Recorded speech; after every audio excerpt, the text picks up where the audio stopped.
احمد اور موسیٰ سب سے اچھے دوست تھے جو ایک چھوٹے سے لیکن جاندار گاؤں میں رہتے تھے جو ہرے بھرے کھیتوں اور سمیٹتی ندی کے درمیان بسے تھے۔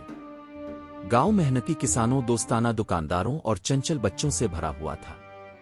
زندگی سادہ تھی اور لوگ ہمیشہ ایک دوسرے کی مدد کے لیے تیار رہتے تھے۔ ہر صبح احمد اور موسیٰ گاؤں کے کنویں کے پاس پرانے برگد کے درخت کے نیچے ملتے تھے۔ احمد متجسس ہمیشہ نئی چیزیں دریافت کرنا پسند کرتا تھا، جبکہ موسیٰ جو ان دونوں میں سے زیادہ محتاط تھا، پریشانی سے دور رہنے کو ترجیح دیتا تھا۔ لیکن جب بھی احمد کو خیال آیا، موسیٰ نے اپنے آپ کو ایک مہم جوئی میں گھسیٹتے ہوئے پایا۔ ایک شام جیسے ہی سورج کھیتوں کے پیچھے ڈوب رہا تھا، گاؤں کے سربراہ بابا جمیل نے گاؤں کے چوک میں ایک اہم اعلان کیا۔ کوئی گاؤں کے ذخیرہ خانے میں گھس کر کھانے کا سامان چوری کر رہا ہے۔ کھانا ختم ہونے سے پہلے ہمیں چور کو پکڑنا چاہیے۔ سب نے ہانپ لی۔ یہ کون ہو سکتا ہے؟ گاؤں والوں نے اس رات اپنے دروازوں کو مضبوطی سے بند کر رکھا تھا، لیکن احمد اور موسیٰ سونے کے لیے بہت پرجوش تھے۔ موسیٰ، ہمیں یہ معاملہ حل کرنا ہے، احمد نے سرگوشی کی۔ کیا تم پاگل ہو؟ یہ خطرناک ہو سکتا ہے، موسیٰ نے احتجاج کیا۔ اس لیے ہمیں اس کے بارے میں ہوشیار رہنا چاہیے۔ ہم سراغ تلاش کر لیں گے اور چور کو پکڑ لیں گے اس سے پہلے کہ کچھ خراب ہو جائے، احمد نے اعتماد سے کہا۔ موسیٰ نے آہ بھری۔ وہ جانتا تھا کہ احمد کو خیال آنے پر کوئی روک نہیں سکتا۔ اگلی صبح لڑکے چوری چھپے اسٹوریج گودام میں گئے۔ دروازہ تھوڑا سا کھلا تھا۔ احمد نے اندر جھانکا جبکہ موسیٰ پہرے پر کھڑا تھا۔ دیکھو، مٹی میں قدموں کے نشان، احمد نے اشارہ کیا۔ موسیٰ جھک گیا۔ وہ چھوٹے ہیں، کسی بالغ کی طرح نہیں، شاید کوئی بچہ۔ قدموں کے نشان گودام کے پیچھے چلے گئے، جنگل کے راستے میں غائب ہو گئے۔ احمد اور موسیٰ نے احتیاط سے اس کا پیچھا کیا، ان کے دل جوش اور خوف سے دھڑک رہے تھے۔ جب وہ جنگل کی گہرائی میں چلے گئے تو انہوں نے سرسراہٹ کی آواز سنی۔ جھاڑیوں میں کچھ چھپا ہوا تھا۔ موسیٰ نے احمد کا بازو پکڑ لیا۔ میرے خیال میں ہمیں واپس جانا چاہیے۔ اس سے پہلے کہ وہ مکمل کرتا، ایک چھوٹا لڑکا باہر کود پڑا۔ یہ زین تھا، اگلے گاؤں کا ایک غریب یتیم۔ زین، تم یہاں کیا کر رہے ہو؟ موسیٰ نے حیران ہو کر پوچھا۔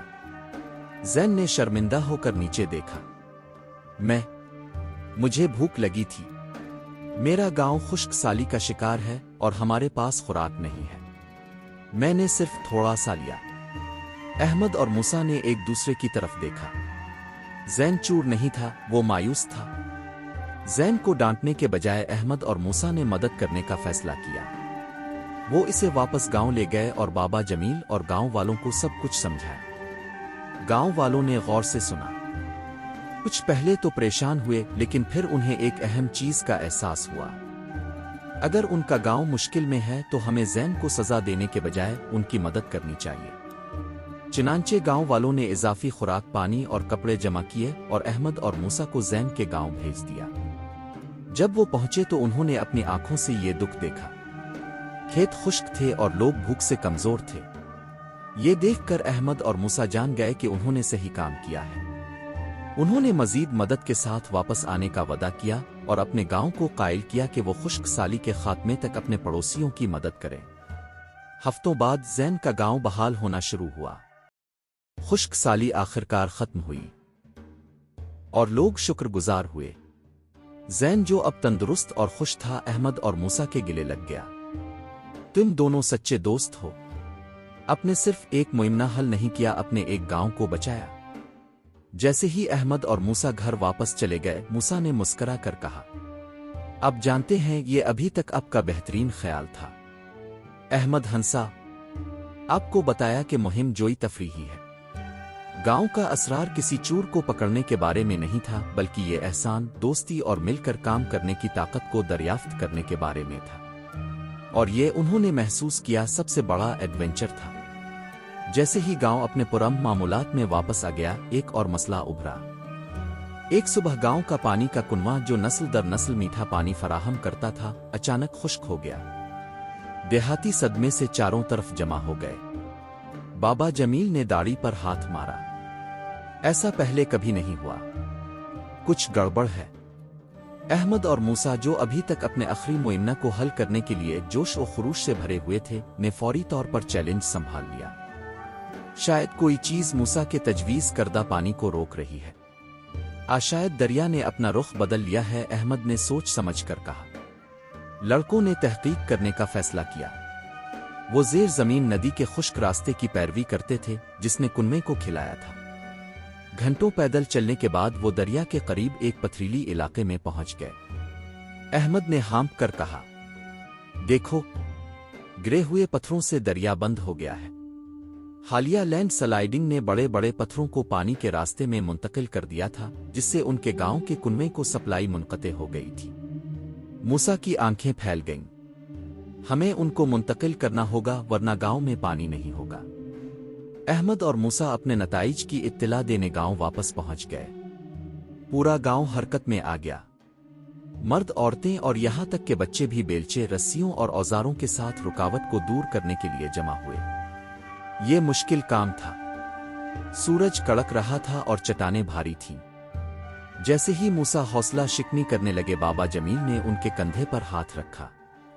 ہم یہ سب مل کر کریں گے جس طرح ہم نے زین کے گاؤں کی مدد کی تھی۔ جب لوگ متحد ہو جائیں تو کوئی بھی مسئلہ بڑا نہیں ہوتا۔ حوصلہ افزائی کی گاؤں والوں نے کام کیا۔ 2 دن تک انتھک، آخر کار رسی کی ایک آخری کھینچ کے ساتھ سب سے بڑا چٹان لڑک گیا۔ پانی آگے بڑھتا واپس گاؤں کی طرف بہتا تھا۔ کنواں دوبارہ بھرتے ہی لوگوں نے خوشی کا اظہار کیا۔ بچے خوشی سے چھلک پڑے اور بزرگ اطمینان سے مسکرائے۔ اس شام برگد کے نیچے احمد اور موسیٰ غروب آفتاب کا نظارہ کر رہے تھے۔ بابا جمیل فخریہ مسکراہٹ کے ساتھ ان کے پاس آئے۔ اب دونوں نے ثابت کیا ہے کہ بہادری صرف اسرار کو حل کرنے کے بارے میں نہیں ہے، بلکہ یہ دوسروں کی مدد کرنے کے بارے میں ہے۔ اپنے ہمارے گاؤں کو 2 بار بچایا ہے۔ گاؤں والوں نے اپنے نوجوان ہیروز کو منایا اور پہلی بار احمد اور موسیٰ نے واقعی اپنی مہم جوئی کا وزن محسوس کیا۔ موسیٰ نے قہقہا لگایا، ٹھیک ہے احمد، ہمارا اگلا ایڈونچر کیا ہے؟ احمد مسکرایا، آئیے انتظار کریں اور دیکھیں۔ کونے کے آس پاس ہمیشہ کچھ دلچسپ ہوتا ہے، اور اس طرح ان کے چھوٹے سے گاؤں میں دونوں دوست ایک وقت میں ایک ہی معاملہ تلاش کرتے رہے۔